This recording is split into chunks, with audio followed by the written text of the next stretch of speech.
anybody in here first? I don't know. I always have to go in as somebody else. I can't ever figure out. You gotta refresh. Talk to the people. I don't even know if there's anybody in here to talk to. Assume there's somebody in there. I'm going to assume.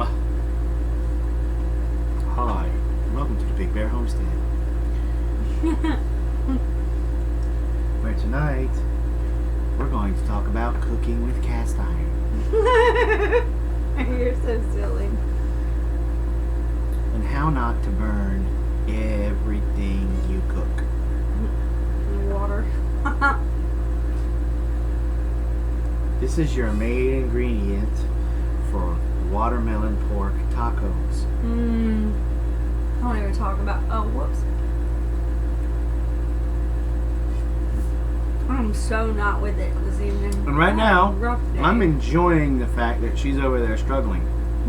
Because for the last 24 hours, I've heard about how awful I was on Sunday. I didn't say you were awful. You 'Cause said I was you're a a horrible wingman. I'm a bad wingman because I was distracted by the computer because I couldn't get it to work right. And yet, here I am talking to space, not even knowing if anybody's in here for me to converse with. Well, I hate to tell you, but I can't see us doing a live stream on here. And so, here we sit all day long. Keep going down. Not that far. Well, I don't see us anymore. Well, that's because you need to go to my channel. Oh, I don't know what you're talking about. I gotta go to Big Bear Homestead's channel. Get Well, away that from too. me. There, now, talk to people. Da, da, da, da. And there she is, ladies and gentlemen, boys and girls. And she left the volume on again. Hey, Karen. Who's all in there? Kitty. Hey, Kitty, Off the Grid Karen. Homestead, We Tree Bonsai, Kitty, Amanda's Garden's here, Kitty's Homestead, Karen's here, USA Kiwi. So, It was the worst thing ever when you get your hair in your food.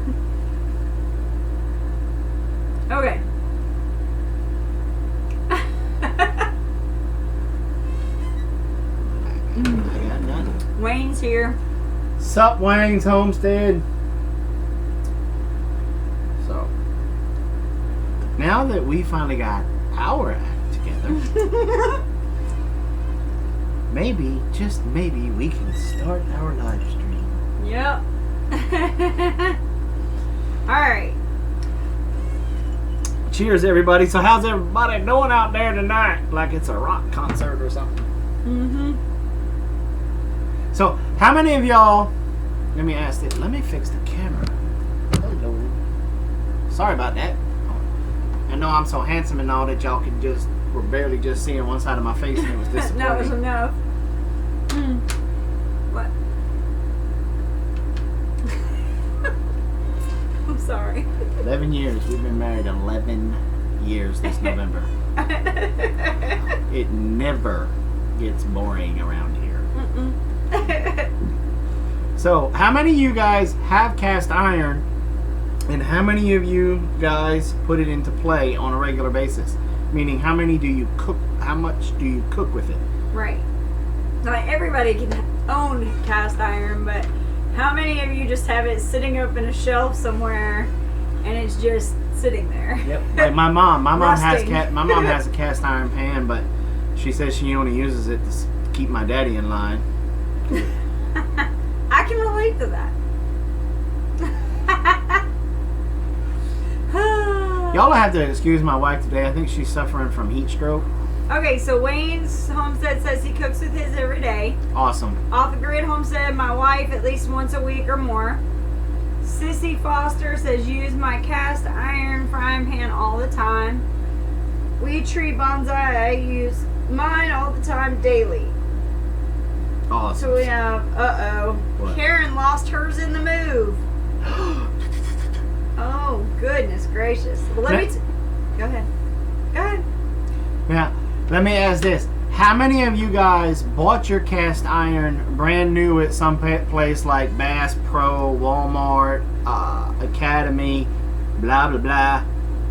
Or how many of you guys go trolling like this guy? Like These people. at yard sales and auctions, estate auctions. Especially estate auctions. Because a lot of the generations that we're removed from, they're all, what's the right way to say that? Kicking the bucket. They're becoming compost. Yeah. And so, yeah. Definitely estate sales. Yes. My mother, she loves going to estate sales. she is an estate sale junkie. Hey, Kara. My father, if you ask him, he will say the only reason why he works is to support my mother's auction habit. Mm-hmm. She's found some really cool stuff, though. I'm not hating whatsoever, because the phone rings, and if it's a Saturday afternoon, anywhere from 10:30 to 2 o'clock, I know she's found cast iron, canning jars, or mason traps. jars is crazy. Like, she calls me almost every Saturday, and she's like, "Do you need any more mason jars?" And I'm like, even though we answer that sentence the same way, Mama, we always need mason jars. Yeah. But every Saturday. Can you ever have enough mason jars? I don't think so. I don't think so. Do you? Nope. But those are yard sales and estate sales are good places to go and find them. Also, junkyards, scrap yards are a good place, because people will grab them. They're cast iron, they weigh a lot, and they'll try to turn them in. Especially back a couple years back when scrap metal was through the roof. So I found a lot of them that way. Now let me ask you guys this: how many of you guys know how to repair your cast iron if it's all rusty and nasty and blah blah blah? Like, it's all rusted out. Yeah. Still has the structural integrity. Yeah, still got the structure, but is covered in rust. Yeah. Got free mason jars at a recycling center. Oh, you rock. That's awesome. So, I'm thinking Amanda's garden is standing up going, me, me, me. And Sissy, I do. Kitty's Homestead says scrub, clean, and treat with oil. Not necessarily correct. Not all the way correct. Rusty on my cast iron. Mine is slicker than glass. Need an easy way to clean them up. Okay. So a bunch of people, though, are saying that they do know. So maybe you don't know this trick. I bet they probably do. If you got rusty cast iron, get you a tub. Not like a bathtub, but like a tub. Like a plastic tub. What are they called? Like the little storage tubs that you put stuff in. in. Tote, boat, yacht, whatever. A tote. Place the cast iron in the tote. Vinegar. Fill it up with vinegar till it completely covers your cast iron. Right. Let it soak, depending on the severity of the rust, anywhere from 24 to 48 hours. Then, pull it out of that. Take a brush that is a brass bristle brush. Lightly scrub it. Majority of the rust should come off, and then you start treating it again with the oil. Curing it or seasoning it. Seasoning it with your olive oil, vegetable oil, coconut oil, whatever it is that you guys want to use. Now, we have found the best thing to do is to take a paper towel, dip it in your oil, which one you're going to use, and then go in tiny circles all the way around, so that way you spread the oil out evenly. Then you put it in the oven at like 150, 175 for how long, baby? 200, whenever. I mean, everybody pretty much knows how to cure their stuff. If you don't, just say in the chat box. But I'm pretty sure everybody here knows how to cure it or to season it. I always want to say cure. Yeah. Now, how about some tips on how to keep them clean? Sissy Foster said, scrub with baking soda after an especially sticky meal stays seasoned that way. Yes, it does. That does work. Another thing we like to do is we'll pour just a little bit of water in the bottom of the pan after we're finished cooking and heat it up again. And we have I make these dish scrubbies that are made out of a special material. Well, they sold them last night. If you guys were here last night when we were taking Joe's spot, when we were filling in for Joe, and Carol Ann showed you guys the scrubby that she made, it's those. It's that real... It's a really tough... You can use it on your body. Yeah. Wayne, it's 225. I was thinking like 200, but 225 for the heat, yeah. But we take those, I crochet those, and we found a couple of different uses for them, but they work really well on cast iron because you can push down as hard as you want and you're not going to take off the seasoning off of the pan, but you can get debris off of the sides of the pan. Yes. So things you never use to clean a cast iron: a wire brush. Nope. Steel wool. Ugh. An SOS pad. How about some people, and this drives me crazy when I see this, when they're cooking, the utensils that you use. How many of you have seen, I will, Amanda, I'm getting there. She said put some on the site for sale. They are mesh scrubbies. Yes, Karen. They're I crochet them out of a special type of yarn that is actually called scrubby yarn. And it has a rough texture to it. And I also make some out of tulle. And tulle, if you know what tulle is, it's really rough as well. So. Did you just call me a tool? Yes, I called you a tool. Whatever. Anyway, so she called me a tool. Let's see. Yeah, as far as utensils, what shouldn't you use to cook on your cast iron? Them silicone, Well, you could use a silicone, but what's that chick's name that puts all that stuff out? That comes out with all them ugly colors. What's her name? The ones that I make fun of in Walmart. Rachel Ray. Yeah. Rachel Ray stuff. Don't get that Rachel Ray stuff. Okay, so wood is definitely like wood spins, which we definitely need to get more of. We don't have a lot of wood. I can make them now. Yeah, you could make them now.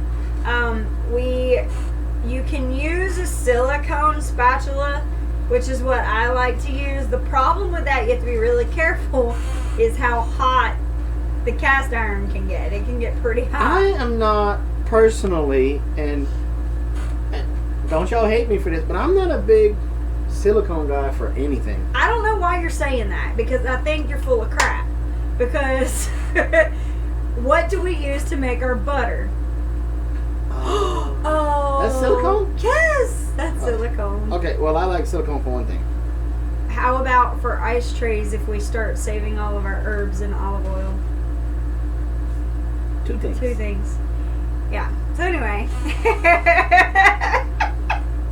Yes, you could definitely melt a silicone spatula. And the other problem is over time they'll wear, and you could be cooking and not even realize a piece of it chips off. Silicone? Huh? I thought there was like Rubbermaid stuff. Right, but it's silicone because it's the stuff that you can manipulate so that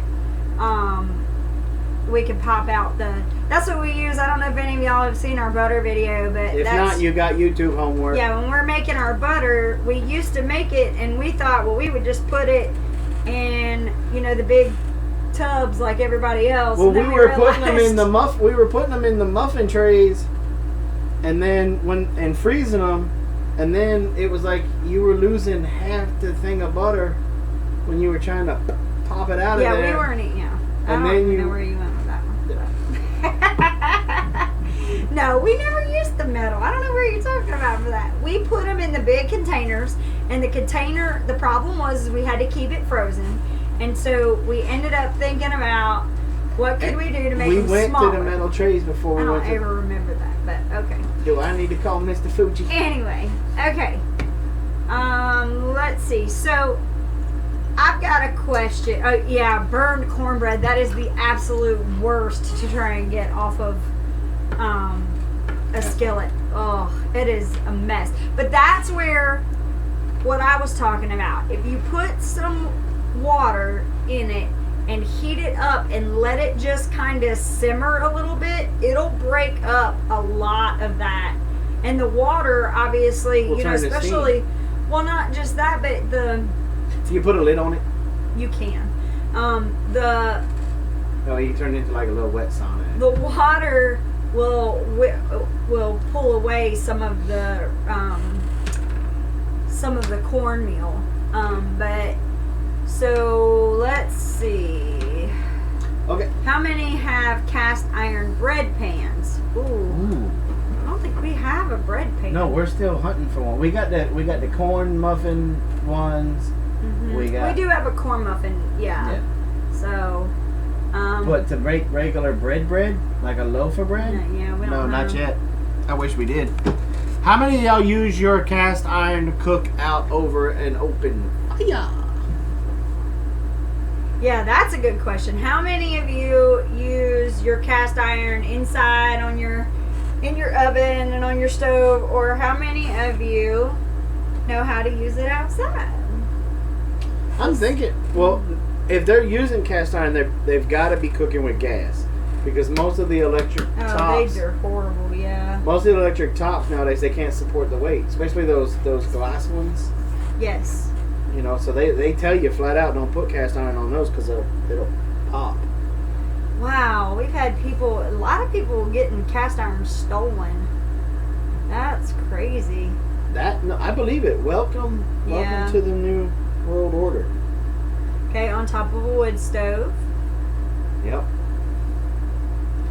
Let's see, grill, open flames, gas, cook electric. bacon in a cast iron skillet on top of a wood stove, and that was definitely interesting. It was crazy because the whole house smelled like bacon, which obviously does, anyway. But because it was over the wood burning stove, it just it was like a bacon flavored candle. It was just everywhere. So that's how I'm gonna make $1 million. No, they already have them. Oh. Michelle's Crafts and More. Hi. Hey, Michelle. Simply Circus. I didn't say hi to that. They've been in for a little Simply while. Circus. Yes, Wayne, you know what? I absolutely agree with you. You cannot call yourself country if you don't cook with cast iron. But not everybody in here is country. I don't think there are some people in here that are not country. There's definitely a difference in my opinion. I'm not country. Okay. I'm not. I'm country. That's a different way to say it. But, I'm country. Kara said, well, I ain't calling myself city, LOL, so I'm nutting for right now. Yeah. Yes, this is true. People are scared of cast iron. I really do think that. I believe that. The general public that don't know any better. Why? Because they're afraid of the maintenance. They're afraid of burning stuff on them. See, that's the funny thing. Even about, like stainless steel. A lot of people don't know that with stainless steel that there's the right temperature you have to get your pans at so you don't burn anything or you don't have anything stick on it. But it's got to be at a certain temperature before you can get there. Cast iron's kind of the same. Well, cast iron heats everything evenly. Right. But you got to be careful with the heat, it holding the heat. So you can't turn a burner off and expect it to kind of chill real quick. It doesn't work that way. No, it doesn't. Michelle's Crafts and More says, my husband hates cast iron. I prefer it to anything else. Of course, I do have my grandmother's stainless steel cookware as well. We take our cast iron and we turn this into a 2-3 fold thing we will have, like, right now, it's Ladessa's job when we go to cook with the cast iron, especially in the Dutch oven. It's Ladessa's job to go out and get a fire started. Yes. So she goes out, gets the fire starting a couple of hours before it's time to put the food on. Mm-hmm. And she gets a bunch of good coals. A lot of good coals. A lot of good coals. And then Carol is learning from her brother how to prepare everything. And then we bring it out. We'll set the Dutch oven on the coals. And we don't always use the Dutch oven, but we do use the Dutch oven a lot. And then we put some more coals on top. Right. And then you walk away. And we walk away. It's very nice. It's great in the wintertime. Right now, not so much. Because we're at 110, 112 some days. Like today. When I got in my car at lunchtime, it said 102. I was like, oh dear. So that's how we do a lot of our cooking with our cast iron. Now we do have gas in the house to cook on, and usually from what we were cooking.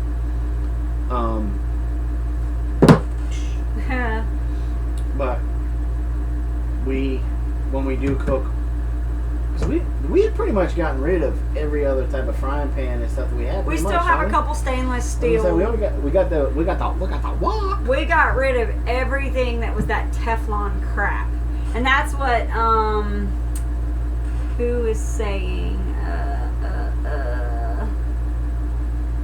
Let's see. I think it was Michelle. Michelle's Crafts. She said, yeah, her husband has to have. Why doesn't he like cast crap. iron? Because she says he burns eggs. She said, my husband prefers non-stick garbage that is so toxic. It's just because, and this is not meant to be a sexist comment, but oh boy, generally speaking, women are the ones in the kitchen. Generally speaking. So, a lot of times, you know, if a guy gets in the kitchen and goes to fry himself an egg, chances are he might burn it. And I'm the same way. I do it too. I've burnt stuff. I'll tell you a cool trick that I learned, and this is pretty stinking cool. If you like sunny side up eggs, or stop, don't do that. If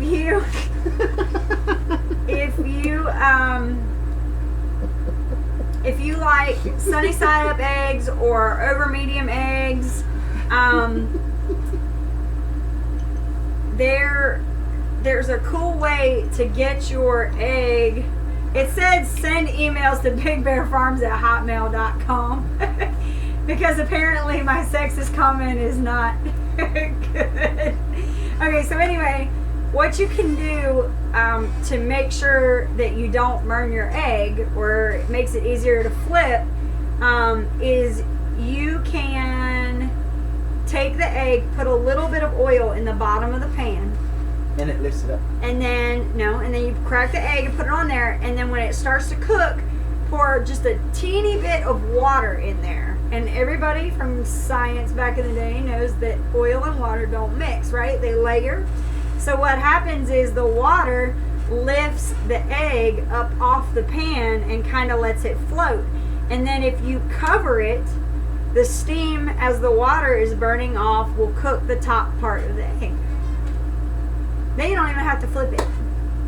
But that's only if you like eggs that way. So that's pretty cool. Why are you looking at me like that? Okay, so let's see. Amanda said I need to get you because you're getting too big for your britches. Wayne, I believe that. I believe that you do most of the cooking. And let's see. Wayne ordered pizza tonight. Yeah, Kitty, it's a really cool trick because sometimes I'm really good at flipping the egg, and sometimes I crack the yolk and it just ticks me off because I've waited so long and then I can't get it to do. What? This is a public service announcement. This woman over here turns straight Nazi if her eggs are not done correctly. We don't go out to breakfast anymore, ever, because of how when she orders her eggs, and if they come back wrong, I just know one day we're gonna go out to eat, and one cook is gonna be having a bad day, and he's just gonna come out. Bah! Well, see, the thing that ticks me off is that down here, anyway, there is a definition for each thing. Like, over light is one way, over medium is another way, scrambled hard, they all have specific definitions. And everybody likes their eggs differently, and I get that. I don't like over light because I like my white cooked. I like to have the yolk runny. I don't want it fried. So, and that's right, Kara. It's just like steak. You go and tell somebody exactly how you want your steak.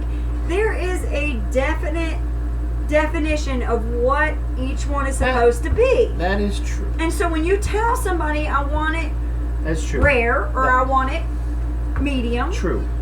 But now, and I'm not trying to pick on you. It's just not that many people out there know how to cook eggs. There's a lot of people out there that know how to cook the steaks. But if you're in a place like a Waffle House that serves breakfast 24 hours a day, you should know the definitions of eggs.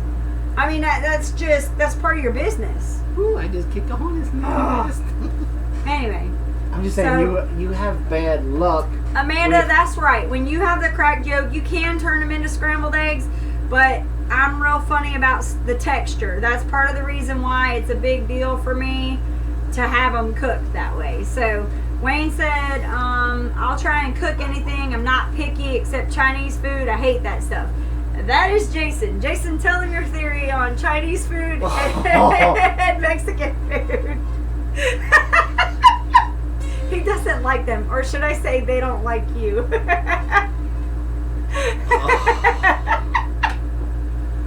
Are we just gonna let it all out on the live stream? So I'm looking at some of these comments about steak, and it looks like a lot of people like it cooked, like really cooked.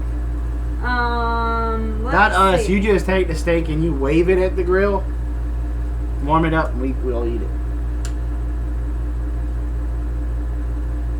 Chinese food equals cat on a stick. Un-American to not like Mexican food. He likes Mexican food, it just doesn't agree with him very well. Can't believe it. Yes, wow. Jess, I like my steak to moo at me too. Actually, what I normally tell them is to lop the horns off, put it on the grill, and the minute it stops mooing, that's when you bring it to me. Off-Grid Homestead says, better still moo on my plate. He has gut issues. Yeah, but it's all military stuff, so it just doesn't do very well. Those foods in general are hard on. They're packed. Most of them are packed full of that MSG and all of that other too. stuff. Now, I mean, don't get me wrong. Those of you that hang out with Living on a Dime know I love some tacos. Oh yeah, and the enchiladas they had the other night, they looked absolutely delicious. We're gonna have to do those tacos. Yeah, no. I will beat somebody up for a good taco. Really? What? We Tree Bonsai says put you on some Plantago tincture. What? I'm assuming that. I mean, I know plantain is good for like. I didn't know it was good for digestive issues, so I guess I should pull out my book and look at that. We already make, what's it called? Focus. I am it's focusing. just ducks. Leave the ducks alone. I don't know what's going across my pond. They're ducks. Yeah, that's one too many. I'm thinking that's a baby duck. Where? It is not a baby duck. You don't know what you're talking about. Anyway, venison fajitas. Yeah, that sounds good. Let's see. When I went to Hollywood, I ate some real Mexican food. And when I say real, I mean real. I didn't leave the hotel bathroom for hours. Deer tacos are the best. Yes. Okay, so We Tree Bonsai said removes any gut issues. So, Yanni Kid wants to know, did you get the tractor running? No, didn't even try today. It was amazing. I did not like it. Amanda's Garden sent me some stuff. I'm going to take a video of the tractor tomorrow when I'm out there with Squash filming his video. And I'm going to shoot it over to there for her husband to take a look at and go from there. Yes, Jennifer, I agree with that. If you eat real Thai, sushi, things of that nature, it is really healthy. It's really good for you. I got no problem with sushi. What he's talking about is like I'm talking about when you go down here to the Young's Pantry or whatever that is called, and you order egg rolls and egg rolls. You had to say egg rolls. And the Who Flung Poo dish. When I eat it, it might go in Chinese, but that's not how it comes out. Right. So, okay. So, Simply Circus is counting down the days until hunting season starts. You ain't the only one. Yep. Bow season starts for us in a couple of weeks, but he's saying September 1st is when they start season, so I'm not sure. Ours is in August for bow season, but it just might be too hot to go. Amanda said he can't wait. He needs a new project.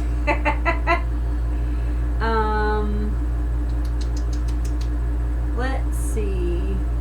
Yeah, Wayne, we kind of have the same thing. I live in a podunk town and the Chinese food is definitely fake. Yes. Yeah. And it probably is the MSG that, or it could be, Sybil's Practical Living and Prepping says it could be the oil that they cook the Chinese food in. That's possible, but I really think it's probably closer to MSG because we've cooked our version of Chinese. Like today, we had sweet and sticky pork chops, and it had hoisin sauce and a whole bunch of other things, and it didn't upset your belly. So, anyway, So what? Alright, so back to cast iron. What is the best recipe you've cooked in a cast iron? What would you say? Are you asking me? Mm-hmm. Probably the cowboy casserole. What is that? That's the stuff we did at Boy Scouts.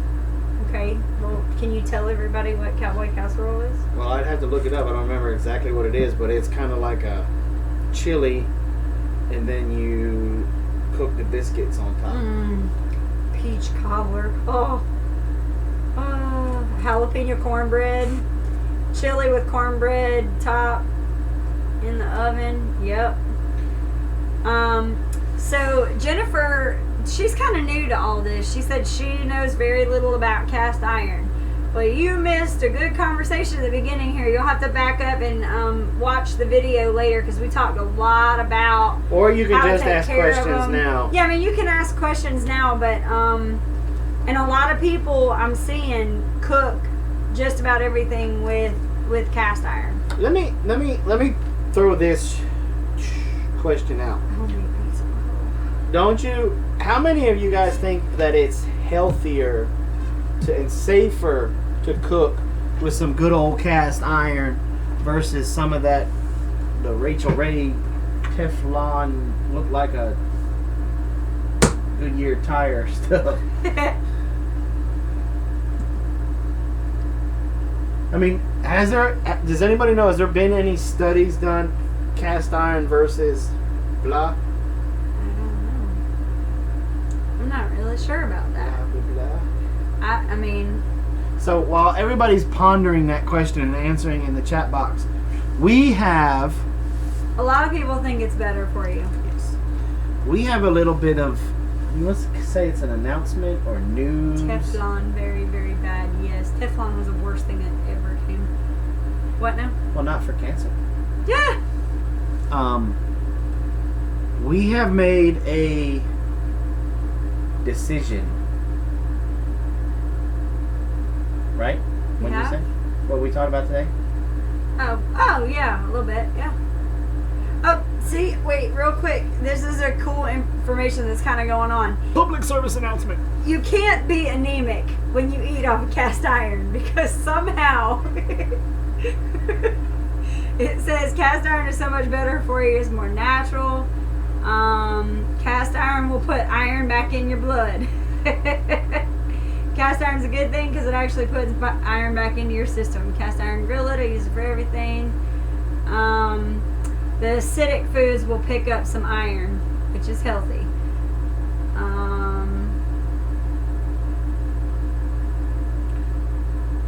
Okay, go ahead and tell everybody. Now let me ask you this.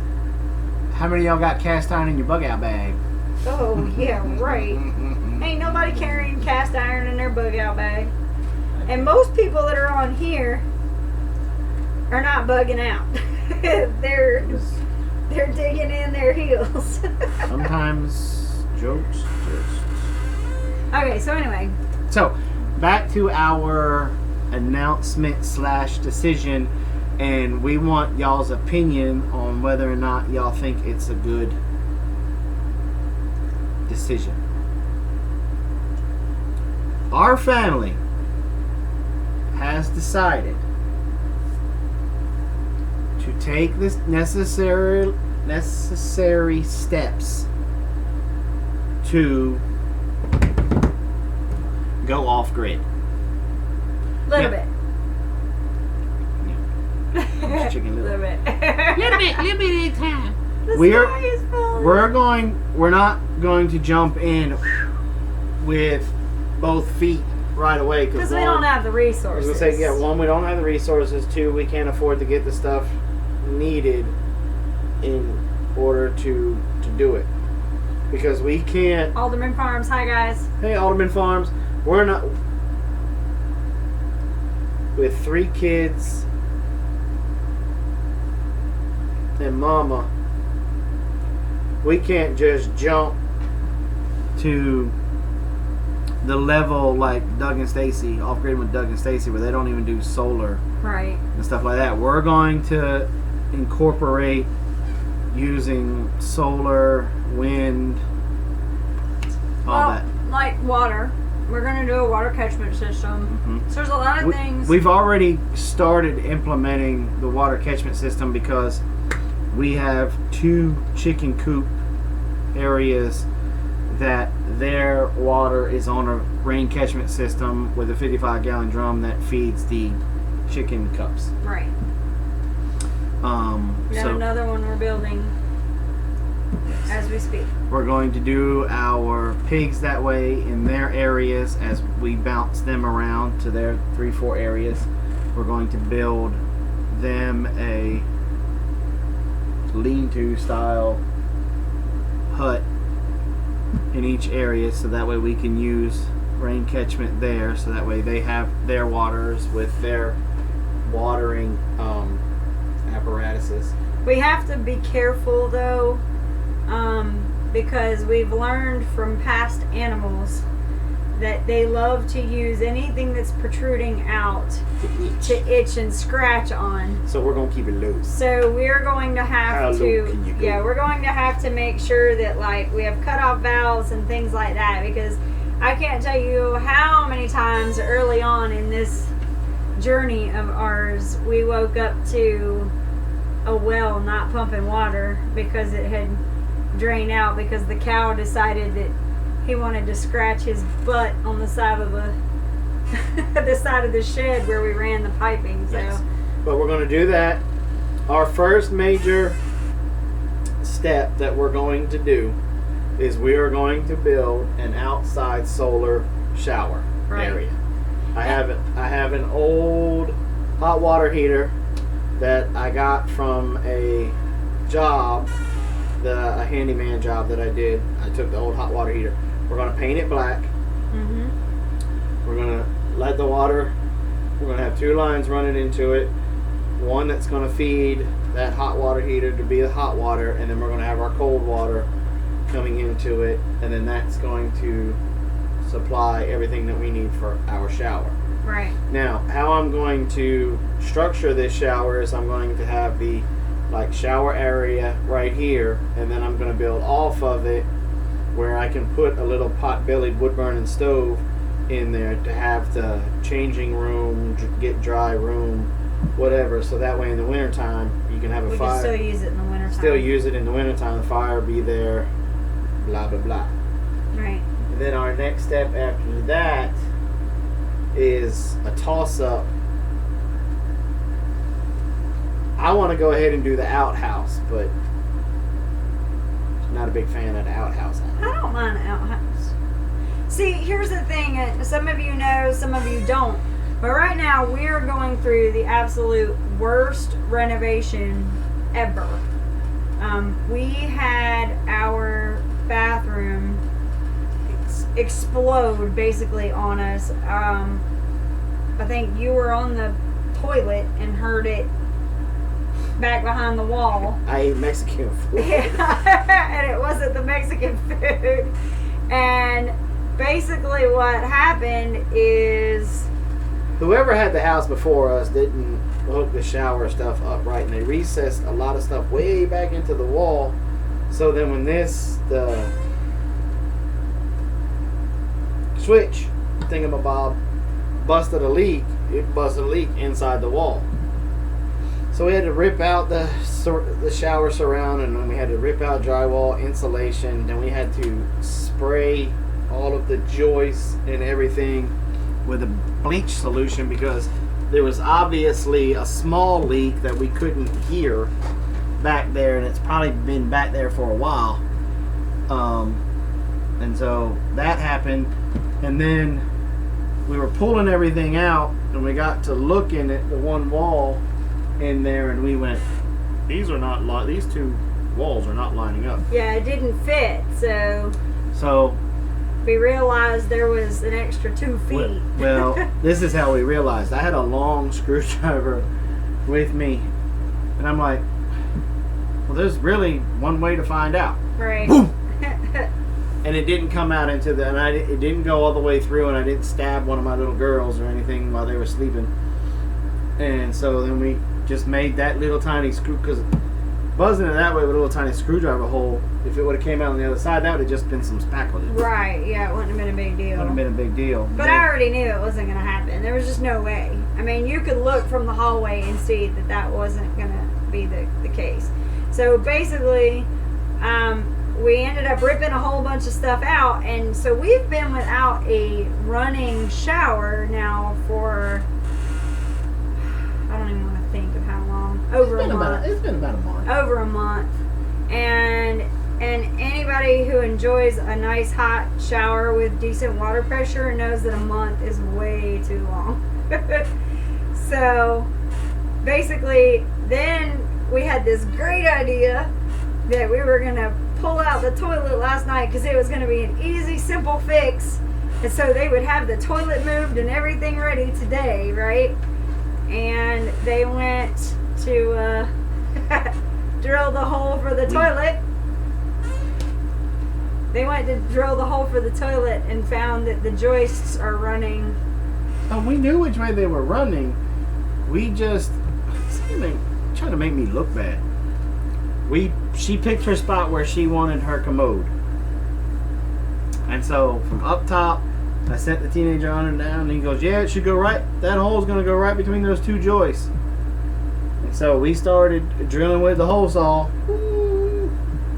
and he was off by a couple of inches because then we went dead center in the joist. So we had to put that hole back in from the hole saw. Yep. So now we have to completely reconfigure how we're going to lay everything. Which in my opinion, it's gonna look nicer when we're done this way. But the nice thing about it is, though, it's not going to get used that much. But anyway, what I was getting ready to say is all of that being said has pushed us to really. Jason and I used to camp a lot when we were dating, so we've taken camp showers we still have the old Coleman or whatever. Coleman solar shower. The solar right. shower tent thing, and that's what we've been using to Right. take our showers for the last little while. And it's been kind of enjoyable to step out of that thing out of the shower and be able to just look at our pond and that scenery right there. Right. So it's been very zen-ish. Yes. And that was the thing was, that being said, even when it's 100 degrees outside, it's still kind of nice to be able to walk out. And we don't have, and again, I don't know how many people have heard, but all of our property's behind us. So if you go on the back side of the property, nobody can see us. So it doesn't really matter even if we're running around. Nobody can really, not even the cows or anybody really. C. Dean wants to know if there are any laws against rain catchment in our area. Not that we know of, no. We're outside of city limits. I don't know that I've ever heard of whether counties are doing that. I've always heard it being like a city limit thing, just kind of the same thing like you have. We are also in the middle of farm country here in Georgia. They would have a very hard time passing some crazy law like that because there's, for lack of a better term, there's just too much old farm money running around that would never see the books. Right. There would be too many politicians paid off to vote the other way. Right. Because rain catchment system is kind of a big thing in our area. A lot of the farmers do it just because we're so stinking hot that they collect as much water as they can, so that way they don't have to they don't have to run their wells dry or burn up pumps. Right. So we don't have that law here. No. And I don't think we ever will. It'd be interesting for them to try to be able to do something like that. There would be there's just too much of that old farm money. I mean, when you have hundreds of people show up just for and every year when they have the avian flu stuff come up, they have this big, huge town meeting and everybody shows up. So everybody shows up for that just to get some information. Yeah, we don't go because we know what they're doing there. It's so funny. We have a friend of ours, and she's not in here, and I haven't seen her, but she told us, she was all like, "Oh, there's the avian flu this year, and there's going to be a town meeting at such and such place. You need to go check it out." But, I mean, we've got.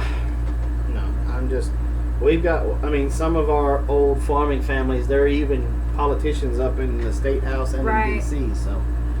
Okay, so let's see. Kitty said she loves Georgia because of how much farmland there is. Yes, there's a lot of it. Teresa Dean, I love my cast iron skillets. My next investment is to get carbon steel, slightly lighter, but cooks just like cast iron. Doesn't take as long to season. Dirty Dirt Farm Homestead says I have a 55-gallon barrel painted black that I collect rainwater in, and I have an electric submersible pump with a handheld shower head and an outhouse. That's a good idea too. I never thought about just using a submersible pump. So you have an outhouse. May I pick your brain, sir? How deep did you go? Let's see. Being in propane, I make a little more money in the winter, so that is what I'm And like in John Seymour's book, he talks about with the outhouse, you have a runoff area, I think. So anyway, I think that's what he calls it. And then he says you put potted flowers and stuff there to help with everything. So is that legit, or what do you do? Or do you just, how deep is your hole? That's what I'd like to know. Going deep depends on your groundwater level. Depends on how much splashback you want. I don't want any splashback, sir. No splashy backy. Let's see, 6 feet below surface. Fir and cedar around it. 8 foot is standard, said we tree bonsai. Okay. And how fast does that fill up?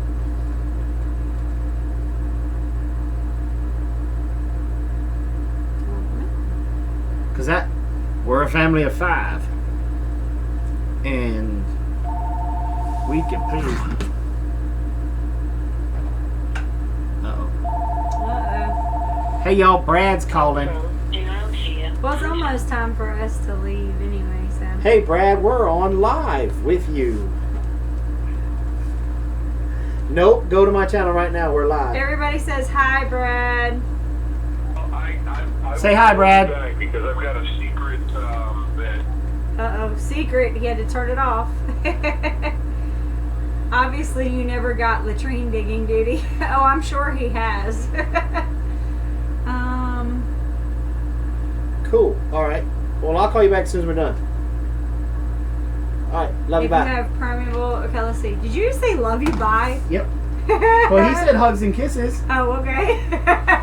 Look, we are a family. Okay, so Karina says obviously you never got latrine digging duty. No, I wasn't stupid. I know it's not like I'm going to be drinking it. I might, but mostly to water plants such as cleaning and watering. Let's see. Oh, that's for the catchment. They're talking about catchment system. Okay, so So you guys support us on our...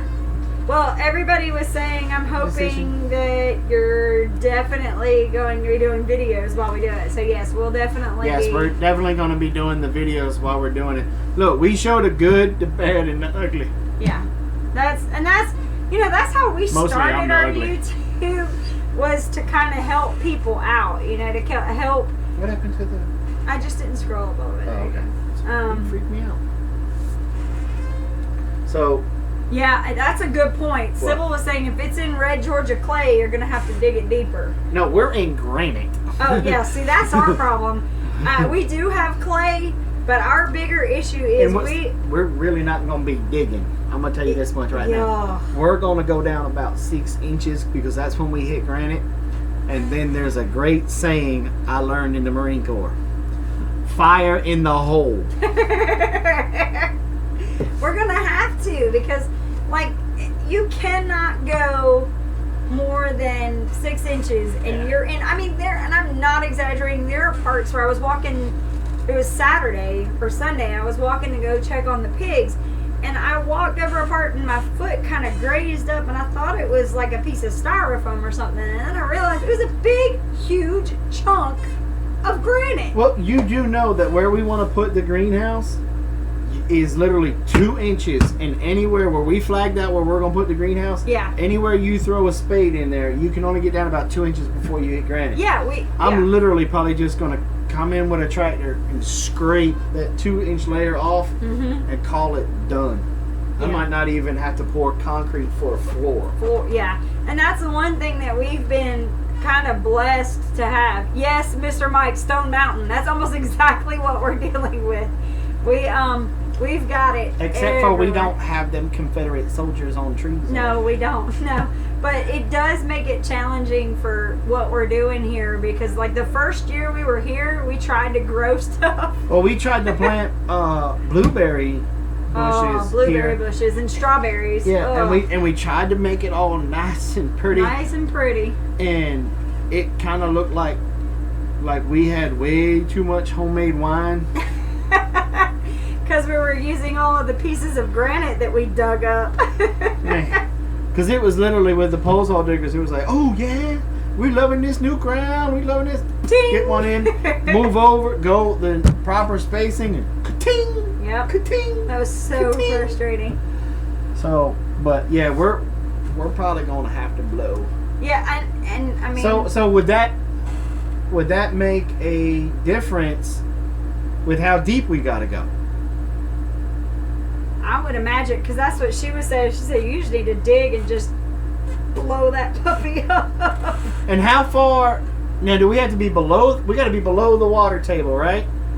I'm waiting for some answers on all that. Those of you that have the outhouse, you gotta have to be below the water table. You can't go to the water table.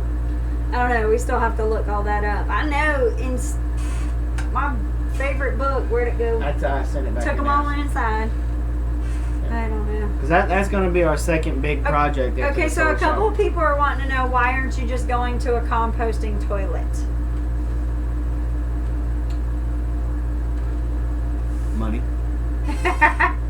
Amanda's Garden says got sand, and then you have compacted sand under that, then usually water. Let's see. We can do a composting toilet, you know, because I'm going to be doing a lot more woodworking, so we'll have more sawdust. No, you want to be above the water table and far from your well. Okay, well, we will be. We'll be definitely far. Yeah, nowhere near the water table. What's a good safe distance to be away from the well? We're probably going to be 200 yards. No. Mm-mm. I was thinking about putting it right over yonder. Oh, you gonna make me walk that far to go to the bathroom? Are you crazy? Well, I don't want to smell it. Okay, well. We can't put it down here because the water table's so So low. we tree bonsai said it does not smell, and you can build a simple one. Is that the composting tub? Toilet that we're talking. I'm sorry, I'm so ready for our tub to be in. I got tub on the brain. Somebody got a tub on the brain. Yeah, at least 150 feet. Yes, we'll definitely be more than that. Yeah. My future is a composting toilet and running water. Way cheaper. And in your house, no smell with a composting toilet. Yes, but a composting toilet can be pretty. I thought they were pretty. Pricey. Or are we just talking about building? Because doesn't Swamp Boss have one in his? Swamp Boss has one in his his New Hampshire cabin, but his is just a 5-gallon bucket. Well, that's what We Tree just said. Picture a bucket, box and a bucket, basically. Composting toilet can be in the house, and that's what I was saying earlier. And this is going to sound really funny, but one thing I inherited from my mother is a piece of furniture. It looks like just a little end table, but really, I cannot believe you do. Stop.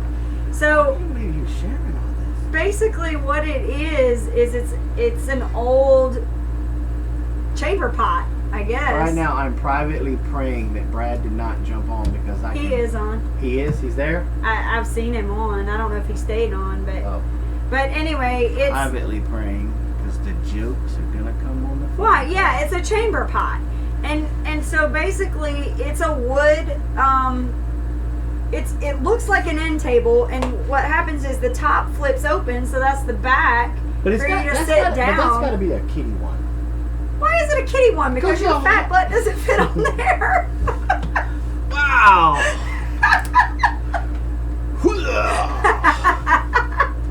I fit on there just fine. I have no problem sitting on it. Anyway. You don't have dangly bits. That piece of furniture is called a commode. Is it really called a commode? I didn't know that. Anyway, I've always heard the actual pot's called a chamber pot, but anyway, it holds the chamber pot, and then it's got a nice little wood lid that you stick down on top of it. So you would be okay if I built a composting. Oh, let me get back in here. A composting toilet and put it in the bathroom.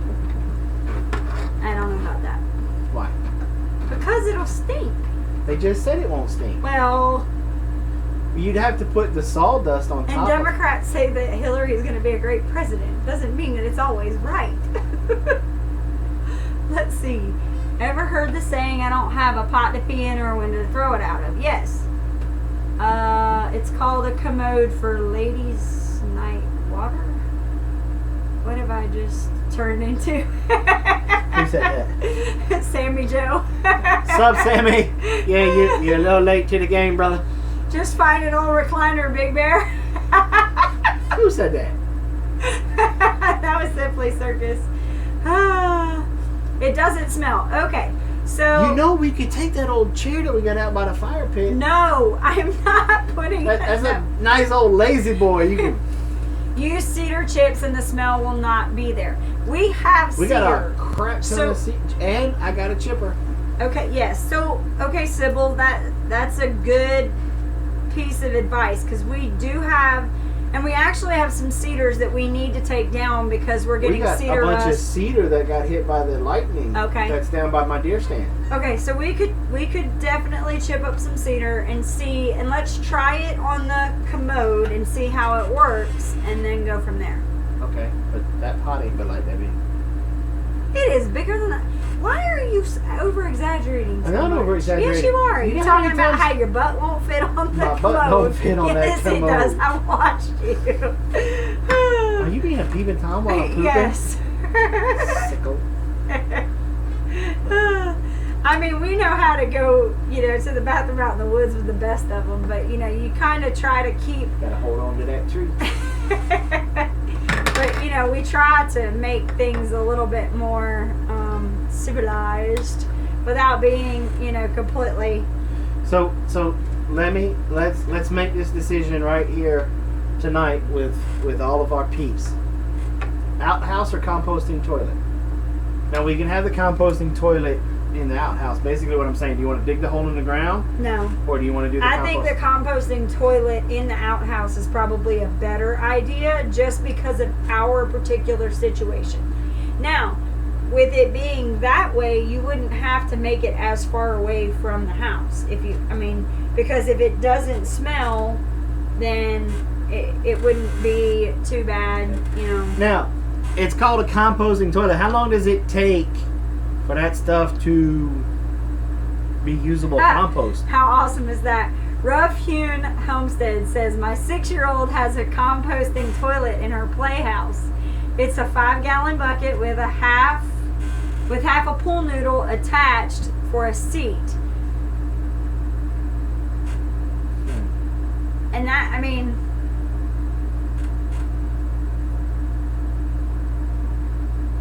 let's see. Hey, it is what it is. I would rather use one than having ants running up my legs. So you're talking about, there's Bumblebee. Hey, Doc. And it's literally 9 o'clock. It was time for us to kind of wind things down, and everybody else is. What were they saying about ants now? Because we got it. Sammy Joe, I'm assuming that they're talking about the composting toilet being inside the house instead of outside where you could get.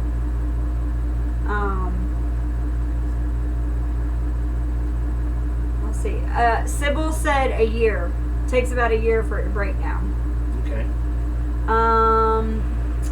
So would you? Tree says Buff Club has a video on building one. Let's see. Check out Google. Composting toilets look like a regular one. You can make one without it costing that much. Yeah, that was always our big thing, is because we didn't want to spend all the money on the fancy composting toilets that we've seen, because people have been talking about it for several years. I know. We were looking at the composting toilet that John Seymour's book, and that was 10 years ago. So we're deciding that I'm going to build a little outhouse shed area. Now, do you want to have a boys' room, girls' room, or just one?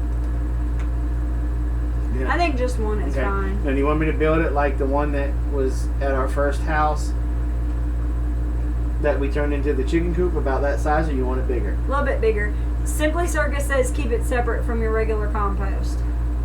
Okay, and you said for about a year? Sammy Joe saying when they were in the woods one time and stood in an ant pile to pee. So you got to be careful when you're out there. Okay.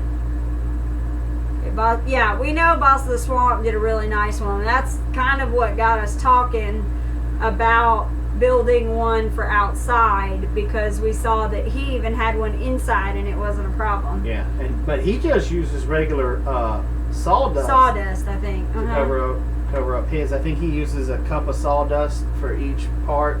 Now, I think he said he does pee outside. But Wayne's Homestead, if I find any reason to pee outside, I'm a little boy at heart. Well, we use that to get rid of ant beds. You guys always go pee out on the ant beds, so. Wayne, you're also starting to teach yourself blacksmithing too, right? If so, there is this cool YouTube channel where he just builds stuff. And he built a little forge out of a 5-gallon bucket and like plastic. What was that YouTube channel's name? I don't remember. Anyway, I'll have to look it up and I'll shoot it over to you. But he's able to melt aluminum cans with this. And so we're going to build one when we got some time, probably this winter. Start melting aluminum cans, and that's how I'm going to get rid of my ant problem next year. I'm just going to, with hot aluminum, and then we'll dig it out and sell it as art. Yeah, I totally. Okay, so now there's the conversation about guys being able to pee outside and women being able to pee. Definitely, it is not fun to have to squat out there as a woman. Jennifer said keep the liquid separate from the solid if you can. Yeah, been hunting in the woods, much harder on women than men. Absolutely. So, there's one.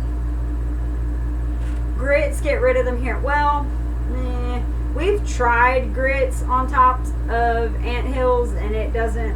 It's not as effective. I think we did it wrong. The problem with us here is that we have a lot. Yeah, I mean, we did the beginning of this summer. We actually had to go nuclear on them. We had to go get the the stinky dust to put on it because it was like you'd walk 2 feet. There was a big old ant bed. I mean, they were everywhere, and we had the newborn calf and everything. And I wasn't taking that chance. So that stuff, and it was knocking them out. And so they're not as bad now. But usually when you have a hot, dry summer, the following year, they get uber bad. So okay, so Wayne is he's getting ready to start learning how to do. Yeah. And Empty Hammock said, I have forged aluminum using lost foam method. It's fun. Wee Tree Bonsai said, empty, that is napalm. Wayne's Homestead, if it's yellow, let it mellow. If it's brown, flush it down.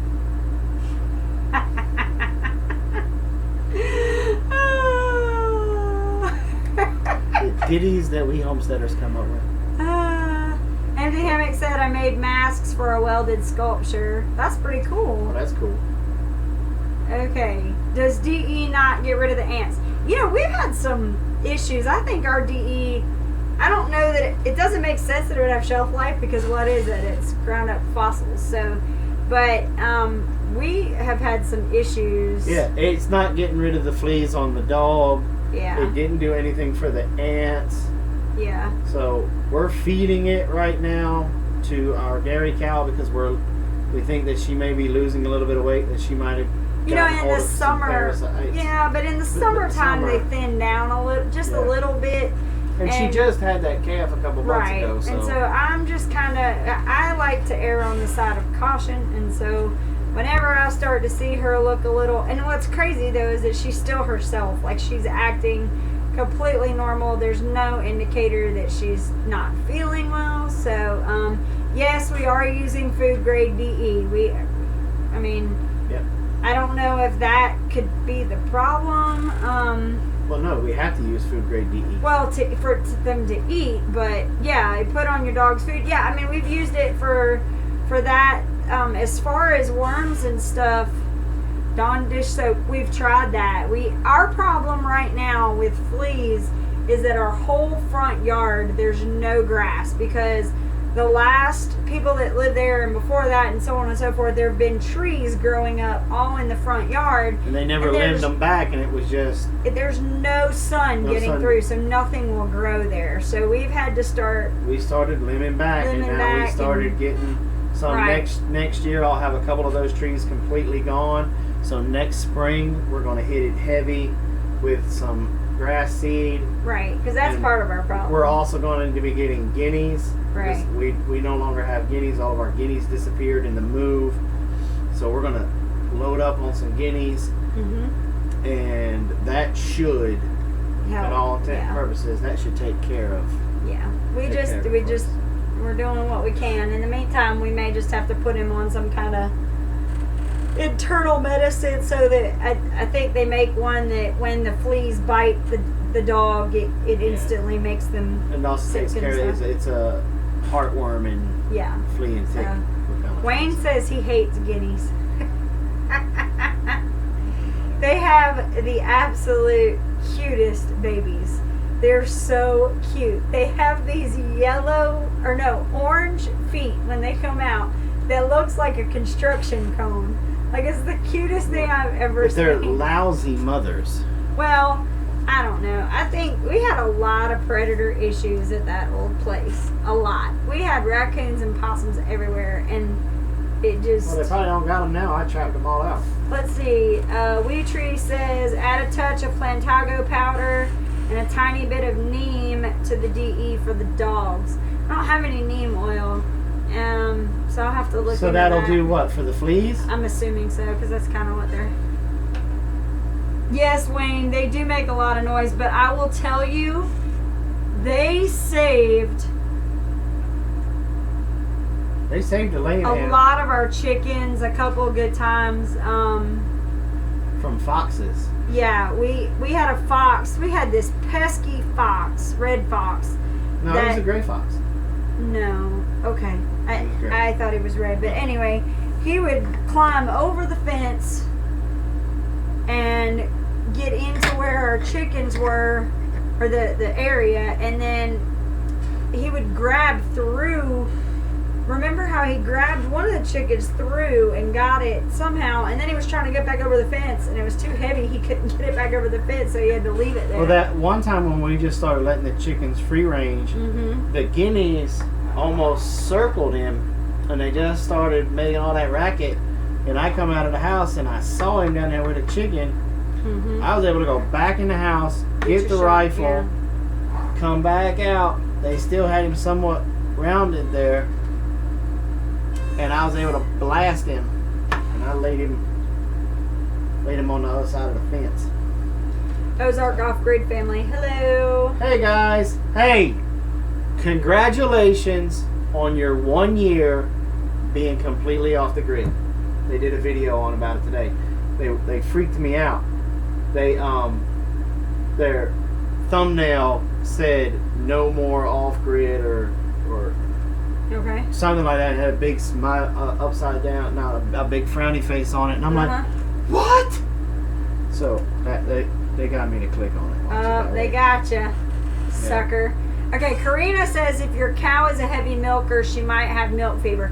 She's not in milk right now. And it's been a few months since she had that calf. She had the calf back in January. So she's been 6 or 7 months. Now, she just weaned the calf in the last probably 2 months, maybe. 2-3 months. Yeah, so I don't think that it's not milk fever. But she could be, we could have some issues with a parasite, which I don't really think, because we don't have enough animals out there for... And we got way too much land. Yeah, we got a lot of land, and they don't stay in one spot. They most definitely do move around. So, not really sure what that is, but we're just going to start, working on that. Wayne says he wants to get a couple of hogs next. What breed are you looking for, Wayne? I'm curious to see what they think is a good breed for... Wayne, where are you Homestead. at again? I can't remember.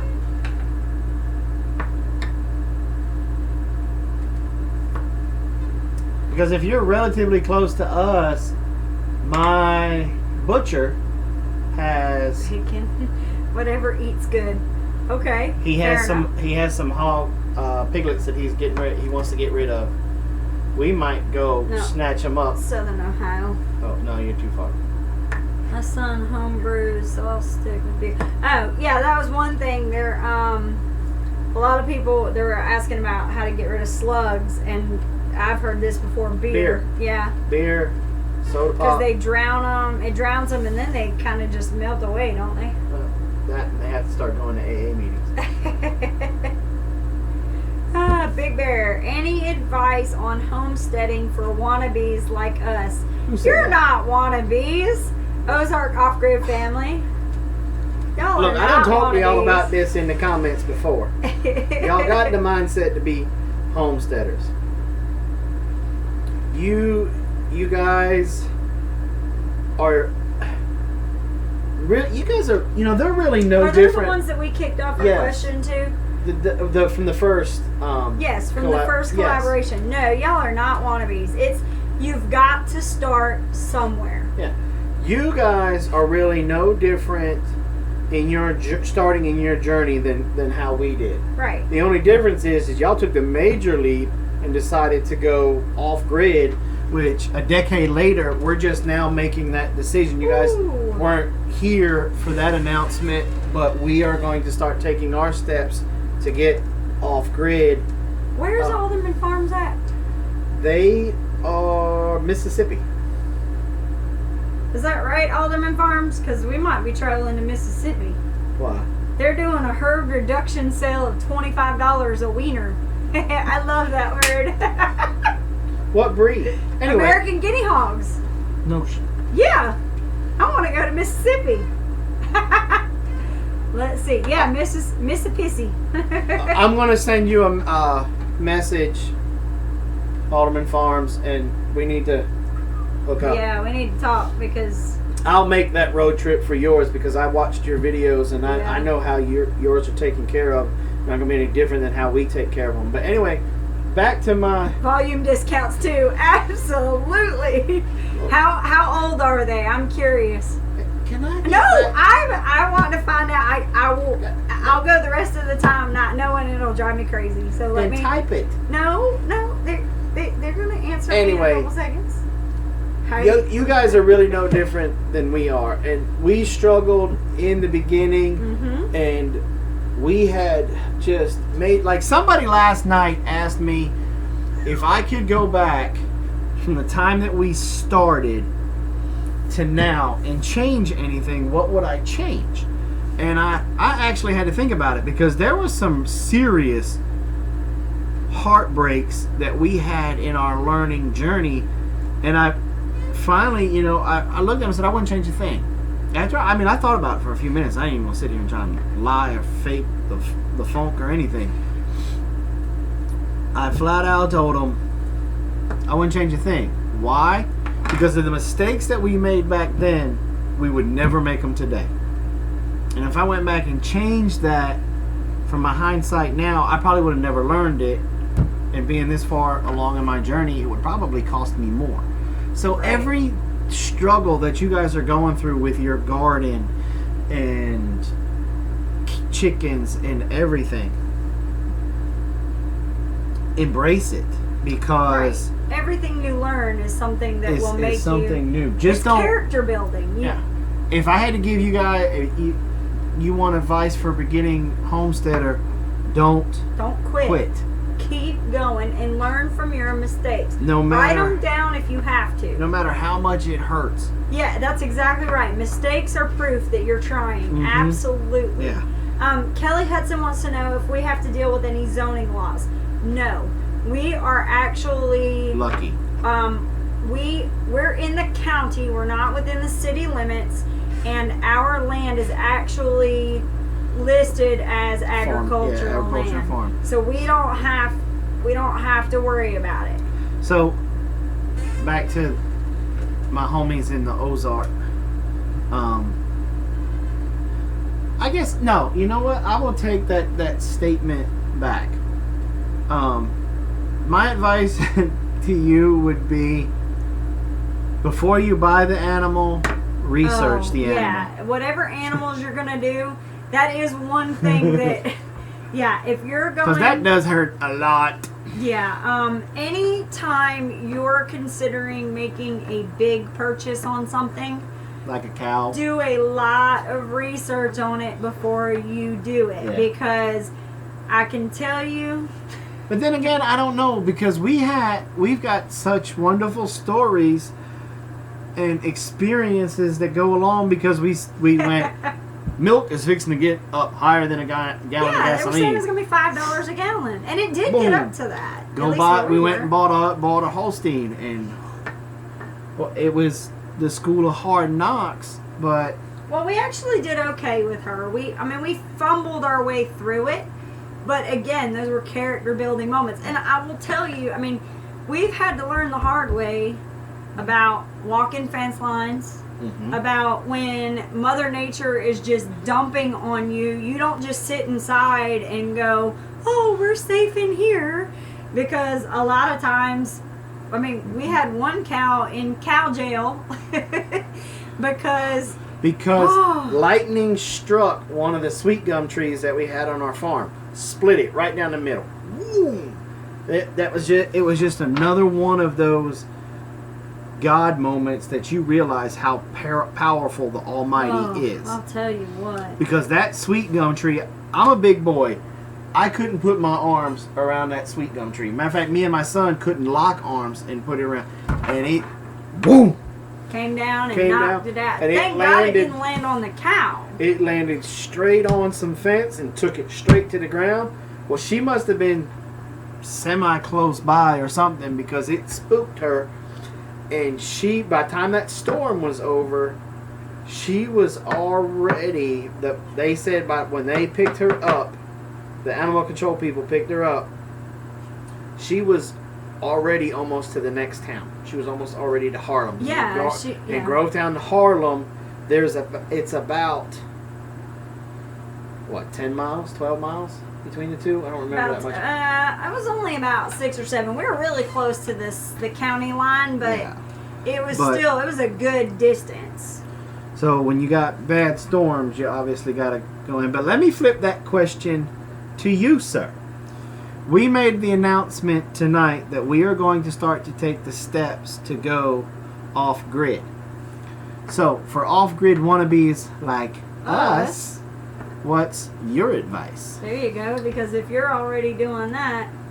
Okay, so one thing while I'm waiting for that answer, Bumblebee was saying that it's the same thing with your plants. When you're getting ready to start growing plants, do some research on it. Now, I do agree with that, but I really can't stress enough, if it's a big purchase, definitely do the research, because sometimes if you're planning something, I don't know if I necessarily agree with that. And here's my reason. All right, Doc, don't get your navy panties in a bunch. Yep. Sometimes, like if you go to rareseeds.com and you start reading the comments about how this guy in Georgia couldn't get it to grow and blah blah blah, you might have to take into consideration, and no disrespect out there, but he might not have known what he was doing. And so if it says it's okay for your zone, and I would even say your zone or the zones on either side of you, I would say give it a go. And then here's what you do.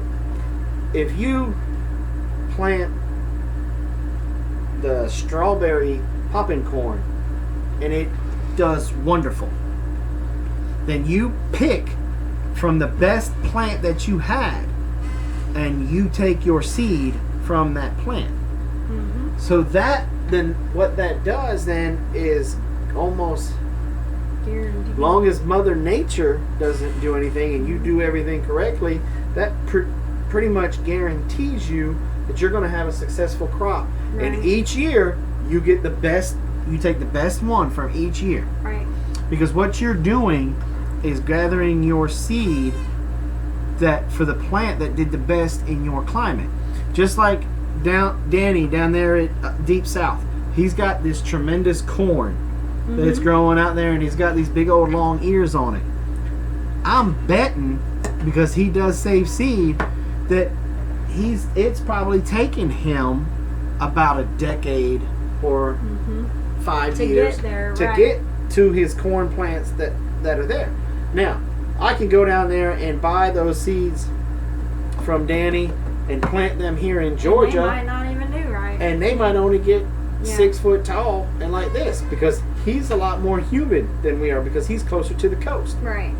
So it may not work out exactly right. Okay. That's all right. Yanni Kid wants to know, you started with quail, what animals would be good to start off with? Everybody always says chickens are the gateway Chickens animal. are the gateway animal. But depending on where you live, if you're stuck in a neighborhood with a homeowners association, you might not be able to start with chickens. You weren't even close. What? Danny said it took him 25 years to get to his Danny corn. So I believe What, that. Danny's in there? No, but Amanda said so. But anyway, go ahead. Yeah. See? So Yeah. and that's what he did. Each year he found the best couple of corns and he let them go all the way ripen fully, and then he saved those seeds. Okay, Kitty wants to know, what are recommendations on how to dry seed? What seed? Yeah, that's a good question. Which seed? Because there's extra steps with tomato seeds versus like there is with squash seed, and there's different steps, blah blah blah, for all of them out there. But back to you got 5 minutes. I'm cutting you off at 9:30. What was the question before you cut me off? About where we start. What animal to start with? If you are in a homeowners association that won't let you have chickens, start with rabbits until you can get to your forever homestead. Right. Do rabbits. Do they won't let you do chickens? Well, then do quail. And then build your experience from there. Mostly everybody starts with chickens. We just happen to be the black sheep, and we started with quail. Right.